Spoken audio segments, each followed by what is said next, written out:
മറ്റൊരു പ്രധാനപ്പെട്ട വാർത്തയിലേക്ക് ധർമ്മസ്ഥല കൂട്ടക്കൊലപാതകം അന്വേഷിക്കുന്ന പ്രത്യേക അന്വേഷണ സംഘം ധർമ്മസ്ഥലയിൽ ശുചീകരണ തൊഴിലാളിയുടെ വിശദമായ മൊഴി രേഖപ്പെടുത്തുന്നു. മംഗളൂരുവിലും ബെൽത്തങ്ങാടിയിലും ക്യാമ്പ് ഹൗസ് തുറന്നു. വിവരങ്ങളുമായി ജോസഫ് അഗസ്റ്റിൻ ചേരുന്നു. ജോസഫ്, SIT സംഘം ധർമ്മസ്ഥലയിൽ എത്തിയിരിക്കുകയാണ്. കൂടുതൽ വിശദാംശങ്ങൾ എന്തൊക്കെയാണ്?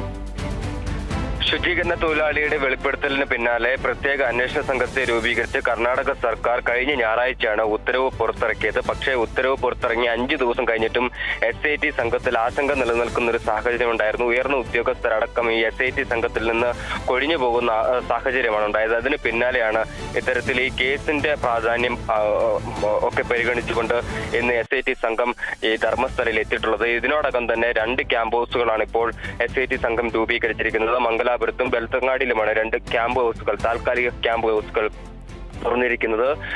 ഈ സംഭവവുമായി ബന്ധപ്പെട്ട് അതായത് 1980 മുതൽ 2015 വരെയുള്ള കാലഘട്ടങ്ങളിൽ താൻ 100-ലധികം സ്ത്രീകളുടെ മൃതദേഹങ്ങൾ കുഴിച്ചിട്ടുവെന്നും ഇതിൽ പലരും മൃഗീയമായ രീതിയിൽ വേട്ടയാടപ്പെട്ടെന്നും ബലാത്സംഗത്തിനിരയായുമെന്നുമാണ് ഈ ശുചീകരണ തൊഴിലാളി വെളിപ്പെടുത്തിയിരിക്കുന്നത്.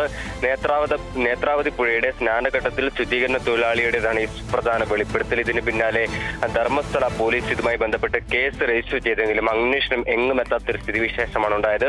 പിന്നീട് ഇരകളുടെ കുടുംബവും സമരസമിതി പ്രവർത്തകരും വലിയ രീതിയിലുള്ള പ്രതിഷേധവുമായി രംഗത്തെത്തുന്ന സാഹചര്യം ഉണ്ടായിരുന്നു. ഇതിന് പിന്നാലെ SIT രൂപീകരിക്കുകയായിരുന്നു.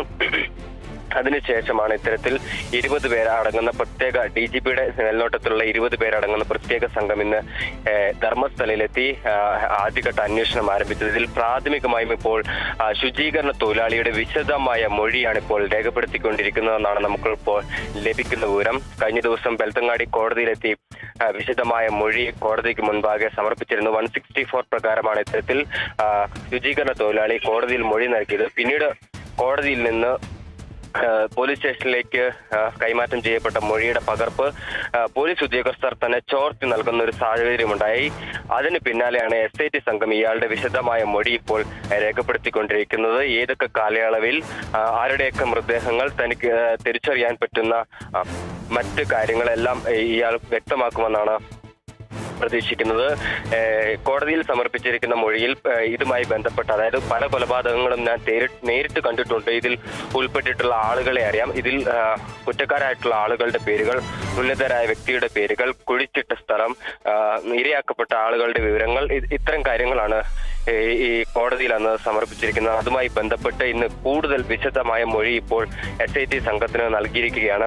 DGP പ്രണവ് ബഹന്തിയുടെ നേതൃത്വത്തിലുള്ള പ്രത്യേക സംഘമാണ് ഈ കേസ് അന്വേഷിക്കുന്നത്. അതുകൊണ്ട് തന്നെ സമരസമിതി പ്രവർത്തകരുടെ ആവശ്യപ്രകാരമാണ് ഇത്തരത്തിലൊരു പ്രത്യേക സംഘത്തെ രൂപീകരിച്ചിരിക്കുന്നത്. അവർ ആദ്യഘട്ടം മുതൽക്ക് തന്നെ പറയുന്നത് DGPയുടെ മേൽനോട്ടത്തിലുള്ള ഒരു പ്രത്യേക സംഘം വേണമെന്ന് തന്നെയാണ്. അതുകൊണ്ട് തന്നെ ഇവർക്ക് അതായത് ഈ ഇരകളുടെ കുടുംബത്തിനും സമരസമിതി പ്രവർത്തകർക്കും ഇതുമായി ബന്ധപ്പെട്ട് കൂടുതൽ ശുഭാപ്തി വിശ്വാസമുണ്ട്. ഈ കേസിന്റെ അന്വേഷണം കാര്യക്ഷമമായി പുരോഗമിക്കുമെന്നും ഈ കുറ്റക്കാരായിട്ടുള്ള ആളുകളെ എത്രയും വേഗം പിടികൂടാനാകുമെന്നും ഈ വനത്തിനുള്ളിൽ കുഴിച്ചിട്ടിരിക്കുന്ന മൃതദേഹങ്ങൾ പുറത്തെത്തിക്കാനാകുമെന്നും തന്നെയാണ് പ്രതീക്ഷിക്കുന്നത്. എന്തായാലും ശക്തമായ നടപടികളുമായി തന്നെയാണ് ഈ SIT സംഘം മുന്നോട്ട് പോകുന്നത്.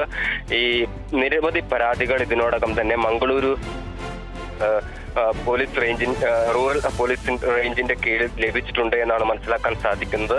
ഇന്നലെ കൂടുതൽ വിശദാംശങ്ങൾ പോലീസ് ഇതുവരെയും SIT സംഘം ഇതുവരെയും പുറത്തുവിട്ടിട്ടില്ല. എന്തായാലും കർശനമായിട്ടുള്ള അന്വേഷണത്തിനൊടുവിൽ ഇത്തരത്തിൽ കുറ്റക്കാരെ പുറത്തു കൊണ്ടുവരാനാകുമെന്നൊരു പ്രതീക്ഷ തന്നെയാണ് SIT സംഘം ഇത്തരത്തിൽ SIT സംഘം വിലയിരുത്തുന്നത്. ദീപ്തി, ശരി.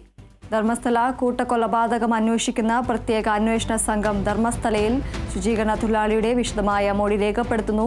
മംഗളൂരുവിലും ബെൽത്തങ്ങാടിയിലും ക്യാമ്പ് ഹൗസ് തുറന്നു. ജോസഫ് അഗസ്റ്റിനാണ് വിവരങ്ങൾ നൽകിയത്.